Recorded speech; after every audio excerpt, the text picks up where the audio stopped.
Thank you for tuning in to another episode of Time Traveler's Handbook. Today we are going to be talking about the Witchfinders, which is the 8th episode of Season 11 of Doctor Who. Spoilers ahead. In this episode, the 13th Doctor travels to 17th century Lancashire, her and her companions finding themselves in the middle of a witch hunt held by a local landowner. The plot points in this episode are mostly irrelevant, but I did want to point out something that comes up a lot in time travel fiction, and that's the idea of witches. A primary driver of the plot in this episode is that the Doctor is believed to be a witch, and witches have a lot in common with time travelers, so let's explore that. Witches, in the time of burning witches at the stake, were commonly misunderstood women that were simply just smart in the sciences. They had knowledge beyond what should have been known, by certain people's standards, by women at that time.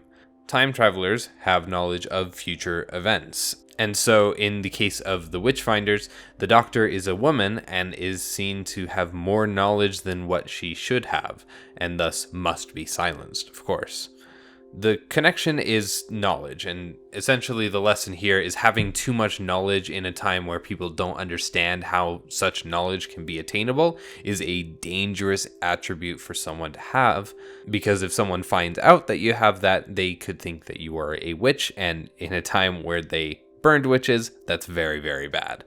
This can correlate to how someone dresses or just certain technologies that may appear to be magic to the untrained eye.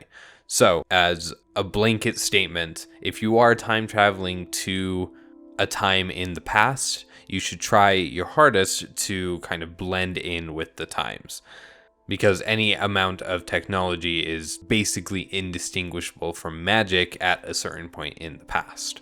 Generally, in time traveling, you will want to make sure that you attract the least attention that you can, and so it's generally just a good idea to not try to attract that attention by what you're wearing, what you're using, what you're saying, those kinds of things. That's all I wanted to talk about with this episode. Next time we're going to finish off Season 11 with It Takes You Away. As always, thank you for listening.